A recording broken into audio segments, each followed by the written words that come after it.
na hii daia msije mkaidhania kwamba kwa ajili ya ta'nith. Hapana, ni kwa ajili ya mubalagha wa da'wa. Maana sio kila te marbuti inayokuja mwisho inaashiria ta'nith. Hapana, nyingine zinakuja kwa ajili ya mubalagha. Mtaalamu wa lugha ya Kiarabu Sheikh Uthman Zuberi, katibu wa vijana mkoa mzima wa taifa, mwenyekiti masha Allah, kweli mwenyekiti, katibu na mimi nilivyojua hivyo ni mtaalamu wa lugha ya Kiarabu yule, keshaelewa vizuri kwa kweli. Tena ananishangaa sana, na kijana huyu naye anajua Kiarabu, yani mimi ananishangaa kwa hiyo papasia kidogo kijana wako. Shekhe wetu wa wilaya yetu ya Temeke ambaye ni shekhe mwenyeji, Shekhe Zailai bin Sheikh Hassan Bakari Mkoyogore Al-Qadiri. Pia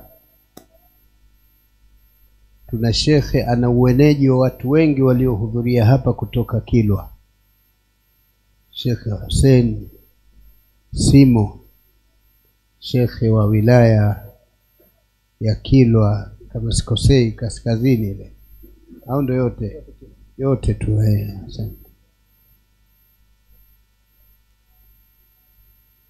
Mashekhe na masharifu na watu wakubwa. Lakini pia tunaye katibu mkuu wa wizara muhimu sana,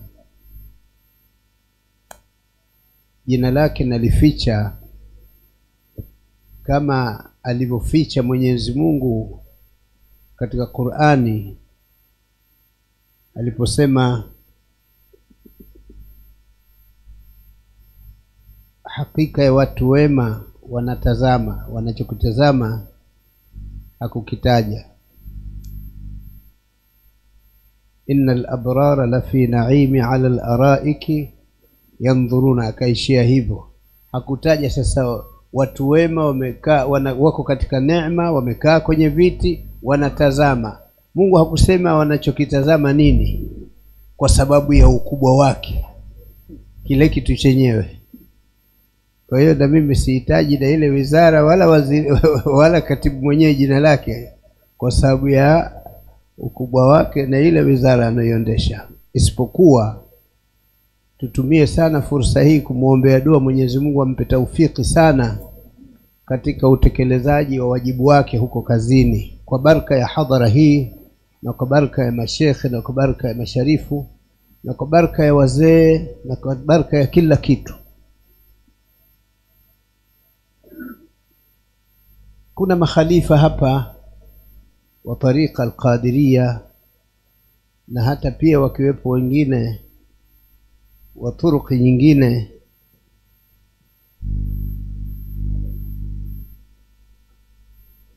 Tusiendelee sana kuorodhesha, tutosheke na msemo unaosema itifaki imezingatiwa. Nimepewa kazi hii ya kuwakaribisheni, lakini katika jambo lipi? Hapa ninachowakaribisheni maana yake ninawakumbusheni, na mweleo ndio ninasema moja kwa moja. Lakini leo tusijilazimishe na zile itifaki za siku zote, kwa sababu mimi hapa ndo bigi alafu tena watu wengine wasiseme. Hapana, ikifikia mahala Sheikh Al-Hadi aseme, ikifikia mahala Sheikh Kadhi wa mkoa aseme. Ile itifaki si ya Qur'ani ile, kuwa haisimamishwi, siku nyingine inasimamishwa kwa dharura maalum, kama alivyosimamisha Sayyidina Umar kumkata mtu mkono aliyeiba wakati wa njaa. Alisimamisha ile aya ya kukata mkono, wasariqu wasariqa faqta'u aydiyahuma jazaa'an bima kasaba nakalan min Allah. Lakini alisema hapa kwa dharura ya pengine mtu hakuiba kwa tabia ya wizi, kaiba kwa sababu kazidiwa na njaa, ile njaa imemburuza zaidi, kwa hiyo tusiwakate. Kwa hiyo wakati mwingine itifaki hii inasimamishwa kwa kujali mambo mengine, alafu baada siku nyingine inarudi inachukua mkondo wake. Kwa hiyo nasema mapema, asije mtu akasema midhali kasema Sheikh Jongo, basi mimi sisemi tena hapa kwa sababu Sheikh Jongo bigi. Hakuna ubigi huo wa kuzuia tena mpaka shughuli zisifanyike. Watu wanataka wapate faida, na faida wanazo watu ziko katika vichwa vya watu, zinapitia katika vinywa vyao. Sheikh Kidago msemaji mzuri, haiwezekani katika hadhara kama hii aje azuilike eti kwa sababu mimi nimeshatangulia kusema. Sheikh Al-Hadi hivyo hivyo ana uwezo wa kusema, lakini anakuwa na message zake nyingi kutokana na wadhifa wake, alafu azuilike kusema kwa sababu mimi nimesema. Aje kusema. Ninachowakaribisha ni kujitahidi kutafuta kheri ziko wapi,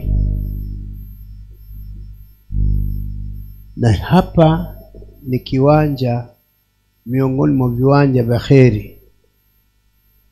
As-salafu salih ridwanullahi ta'ala alayhim ajma'in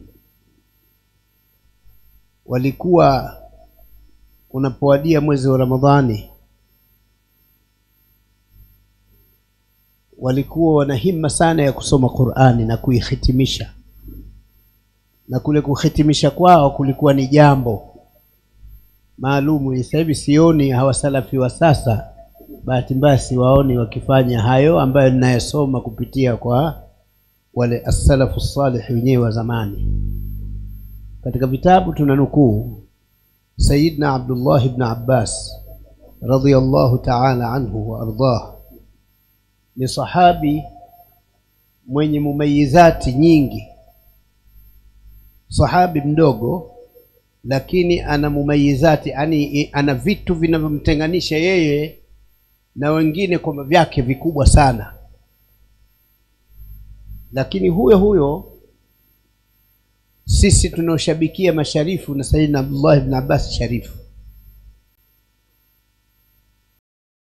sisi tunaoshabikia masharifu, basi ijulikane kabisa na Sayyidina Abdullah ibn Abbas ni katika ali baiti Rasulillah sallallahu alayhi wasallam. Kwa hiyo mtu mkubwa kweli kwa upande huo, umri mdogo lakini cheo kikubwa.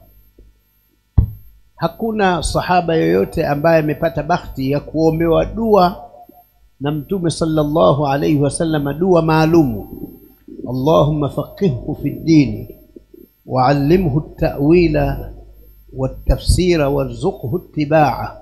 Dua hii katika masahaba ameipata peke yake Sayyidina Abdullah ibn Abbas, pata dua ya bwana Mtume, tena huku akimshika kichwani. Sasa Mtume akushike kichwani, utakuwaje baadaye? Matokeo akawa habrul umma, ndio matokeo ya dua ile ya bwana Mtume sallallahu alaihi wasallam. Sasa huyu Sayyidina Abdullah ibn Abbas, ikiwa mwezi wa Ramadhani alikuwa na kaida ya kila halaka ya kheri ya Qur'ani, yeye alikuwa anapeleka kijana pale, kwa kila mtu anasoma Qur'ani katika msikiti wa bwana Mtume.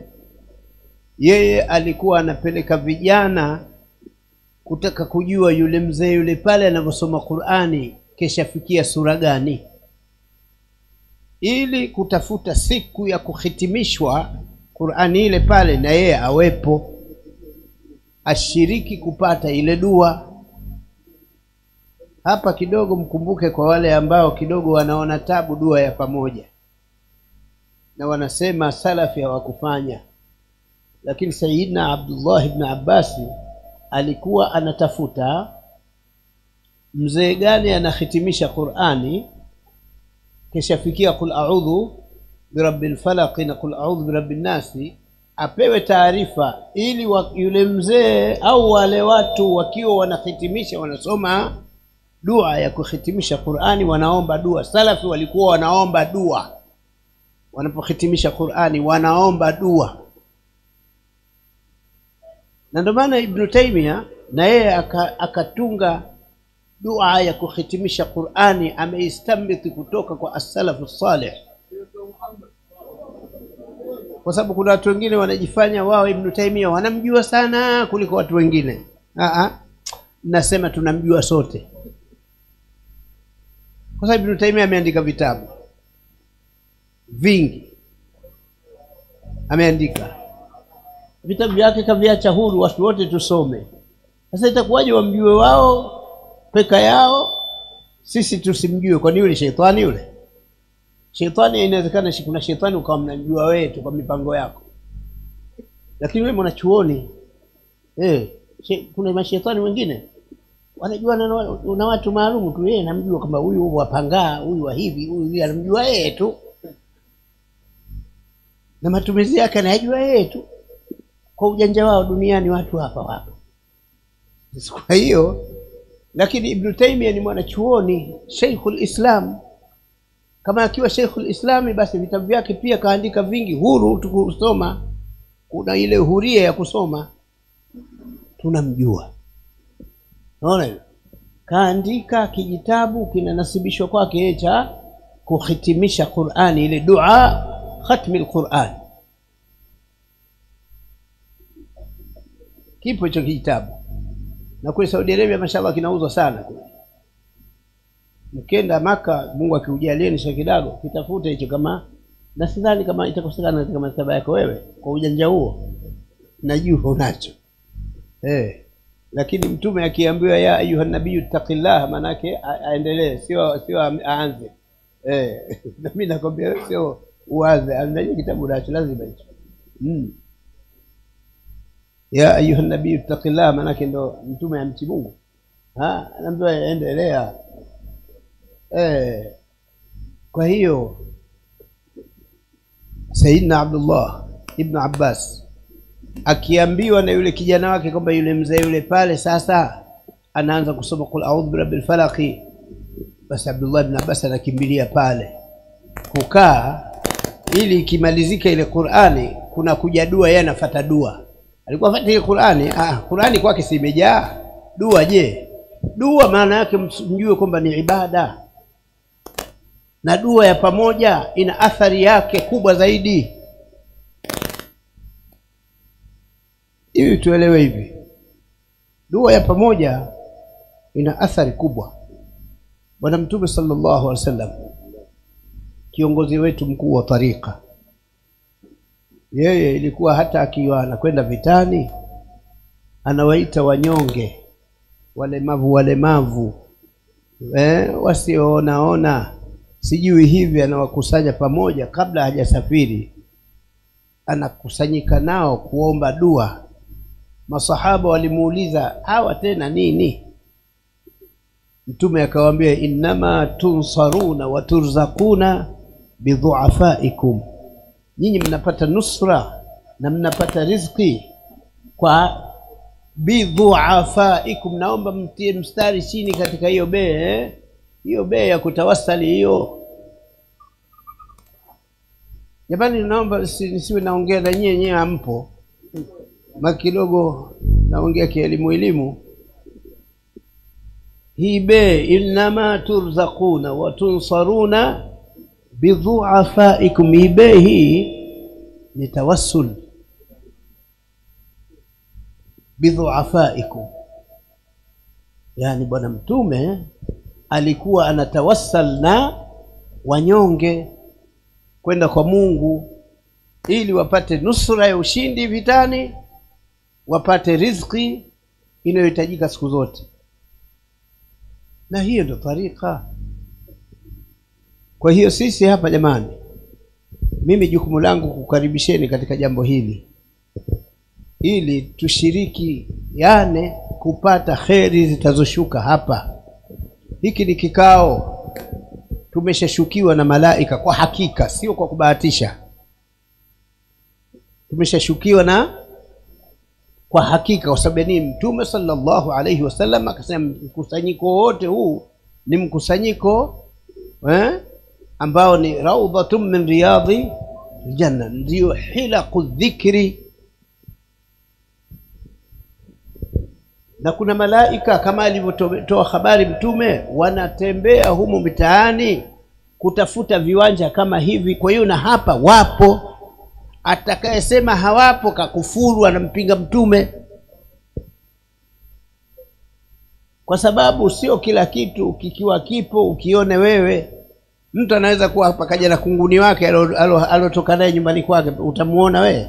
Sikakaa katika ukosi wa shati lake sasa, na ili hali wewe na kunguni dhahiri naye, lakini wakati mwingine tunamkosa kwa kukosa kumuona tu bwana. Kweli si kweli? Sasa sikwambii malaika tena. Malaika wapo hata kama hatuwaoni, na kunguni wapo hata kama hatuwaoni, kwa sababu mtu alikotoka huko chumba cha watoto tabia yao kunguni wao wanama wanakwenda mpaka chumba cha baba, sio wanakwenda. Sasa wamekaa katika koti, utakuja nao shughuli ili uji nao, utakuja nao. Sisi kungine ndo anajitokeza hapa katika nyumba. Sasa kidudu unamfia tu. Mungu aturusuru aturusuru na kunguni wakuja nao katika hadhara kima nyumbani huko unakuwa na matatizo. Kwa hiyo malaika tunao. Kama malaika tunao wanashiriki na sisi, hiki ni kazi cha kheri, ni kazi kinachotambulika mbele ya Rabbul Izzati wal Jalal. Sasa ni vyema hivyo. Mimi ninajifakharisha kweli kweli kupata bahati ya kusimama wakati huu kuwa mimi eti ndio ninawakaribisha nyinyi, wakati mimi ni mgeni, ilibidi mimi nikaribishwe, lakini nimepewa wadhifa mkubwa kweli kweli. Ingekuwa kwa kununua kwa hela hizo sina, lakini nimeupata bure kwa bahati yangu, kwamba wewe ni mkaribishaji katika halaka ya dhikri, katika halaka ya kutakasa moyo. Mungu amesema wa nafsin wama sawaha faalhamaha fujuraha wa taqwaha, alafu mbele hapo qad aflaha man zakkaha wa qad khaba man dassaha. Wanaokusanyika katika halaka hizi ndo hao Mungu anaowazungumzia qad aflaha man zakkaha. Wasiokuja katika hadhara hizi wa qad khaba man dassaha, wanakuwa kundi lao yeye na nani na wao nani? Bani Thamud. Sasa wewe utoke hapo mpaka kwa Bani Thamud, walau kuwa wao zama zenu tofauti, lakini mnakuwa wamoja. Kwa nini? Kadhabat Thamud bi taghwaha idh ba'atha ashqaha. Sasa nenda kule mpaka mwisho, habari yake kubwa. Kwa hiyo hivi ndio vikao vya kufanya kazi ya kuzitakasa nyoyo. Na mtume wetu Muhammad sallallahu alayhi wasallam amesema hakika ya nyoyo. Mimi nakwenda kwenye Kiswahili moja kwa moja, maana Kiarabu tabu nacho. Mtume amesema hakika ya nyoyo nazo zinapata kutu, na namna ya kukwangua kutu yake unaikwanguaje? Ni kusema la ilaha illa Allah kwa wingi, ni kusema la ilaha illa Allah kwa wingi. Na ndio maana imekuja ndani ya Qur'ani, ya ayyuhalladhina amanu udhkuru Allaha dhikran kathira. Ile dhikran kathira mpate kuangua kutu, maana kwa mara moja tu haikwanguki. Dhikran kathiran wasabbihuhu bukratan wa yani salini, yusabbihuhu baraka salini asubuhi na jioni. Unaona, walladhi yusalli alaykum wa malaikatuhu liyukhrijakum min adh-dhulumati ila an-nur. Idhan sisi kumdhukuru Mwenyezi Mungu katika halakati hizi ni kwa mujibu wa maelekezo ya mtume wetu Muhammad sallallahu alayhi wasallam, akifasiri kupitia maelekezo hayo aya za Qur'ani ambazo ni nyingi zimezungumzia habari hii ya kumdhukuru Mwenyezi Mungu. Ni vikao vya kutuliza nyoyo zetu hivi, hata kama tunaziona kama zimetulia, hapana. Huko katika alamul malakuti huko hizi nyoyo hazikutulia hizi, lakini Mungu amesema ndani ya Qur'an, alladhina amanu wa tatma'innu qulubuhum li dhikrillahi. Naona alladhina amanu, hakika ya wale waamini huwa wanapata kutulia nyoyo zao kwa ajili ya kumtaja Mungu. Ala bidhikrillahi, ala hii ala Sheikh Uthman Zuberi ndio tambihi hiyo, harfu tambihi. Na mshairi si amewahi kutufasiria hii ala, akasema ala ayyuhan nuwamu waihakumu hubbu usailukum hal yaqtulu ar-rajula al-hubbu ala ayyuhan nuwam. Kwa hiyo waliolala ndio na sasa na Mungu anatuona sisi, anatuomba zake, tumelala amke.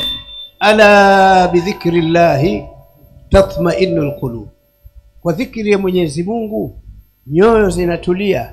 Sasa ikiwa wewe unaona una dhikiri, unasema la ilaha illa Allah, alafu moyo wako bado unauona hautulii, au unautafuta umetulia wapi na umetikisika wapi, ukijiona hivyo tu rudi kwa wanaohusika. Ukijiona tablaniti, si tumeambiwa tule Panadol au sio? Lakini maumivu yakizidi simuone daktari. Wassalamu alaikum wa rahmatullahi wa barakatuh.